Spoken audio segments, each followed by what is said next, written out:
नमस्कार, फॅम्स रेसिपीमध्ये आपलं स्वागत आहे। आज मी तुम्हाला खानदेशमध्ये बनवली जाणारी जाडा घोळची भाजी दाखवणार आहे। ही खूप पौष्टिक असते, यामुळे डायबिटीज कंट्रोलमध्ये राहतो, गुडघे दुखायचे कमी होतात, त्यानंतर बरेचसे आजार आपले नाहीसे होतात, थकवा नाहीसा होतो, त्यानंतर आपल्याला खूप चांगली अशी ताकद येते। याच्यात खूप चांगले कॅल्शियम असते, मिनरल्स असतात आणि त्यामध्ये चांगले विटॅमिन्स असतात, म्हणून आपण ही भाजी खायची। याच्यात कॅल्शियम खूप जास्त प्रमाणात असतात। ही जाडसर असते, हिचे तुम्ही अशी कच्ची पानं देखील खाऊ शकतात।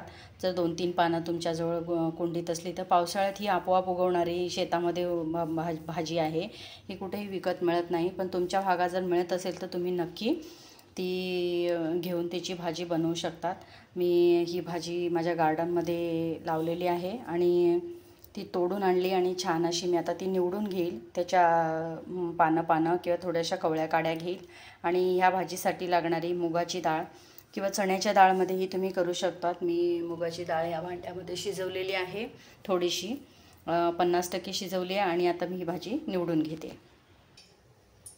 कढई ठेवली आहे, मी कढईत तेल टाकलं आहे, त्यामध्ये आपल्याला जिरं घालायचं आहे, थोडी मोहरी, लसूण आणि एक छोटासा कांदा। खूप जास्त वस्तू घालायच्या नाहीत आपल्याला, अगदी सोप्या पद्धतीत। खानदेशमध्ये ही भाजी अगदी शेतात बाया कामाला गेल्या, निंदायला गेल्या, तण काढायला गेल्या की ह्या अशा वेगवेगळ्या प्रकारच्या भाज्या आणायच्या। अशा बरेच प्रकार आहेत, चिवळीची भाजी, माडभाजी, चिल्या ढोल्याची भाजी, तांदुळक्याची भाजी, नंतर ही जाडा घोळ, नंतर लहान घोळ, असे त्यानंतर आंबाडी, अशा वेगवेगळ्या पौष्टिक भाज्या आणल्या जायच्या आणि त्या केल्या जायच्या। आता बघा, फक्त जिरं, लसूण, कांदा टाकलेला आहे मी त्यामध्ये। मुगाची डाळ थोडी शिजवून घेतली आहे, तुम्ही नाही शिजवली तरी काही हरकत नाही, मी 50% शिजवली आहे। चण्याच्या डाळमध्येही तुम्ही करू शकता। हळद आणि आपल्याला ही भाजी स्वच्छ धुवून घ्यायची आहे।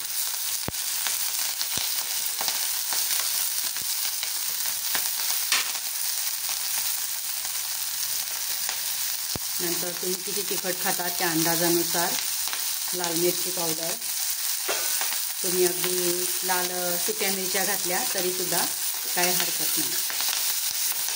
जर तुम्ही ही भाजी शेतातून आणली तर काळजी घ्यायची आहे, शेतामध्ये पिकांना फवारे मारलेले असतात विषारी, तर ती भाजी स्वच्छ धुवून घ्यायची आहे किंवा मिठाच्या पाण्याने धुवायची आहे, त्यानंतर ही मुगाची डाळ घालायची।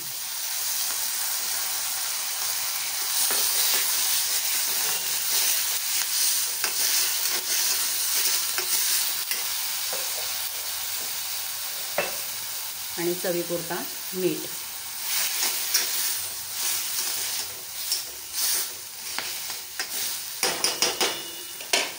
थोडं पाणी घालायचं आहे, आपली डाळ 50% शिजली आहे, त्यामुळे आपल्याला ती डाळ थोडी शिजवायची। गॅस कमी करायचा आहे आणि झाकण ठेवून एक 5 मिनटं शिजू द्यायची। मस्त अशी भाजी आपली झालेली आहे, अगदी 5 मिनटामध्ये।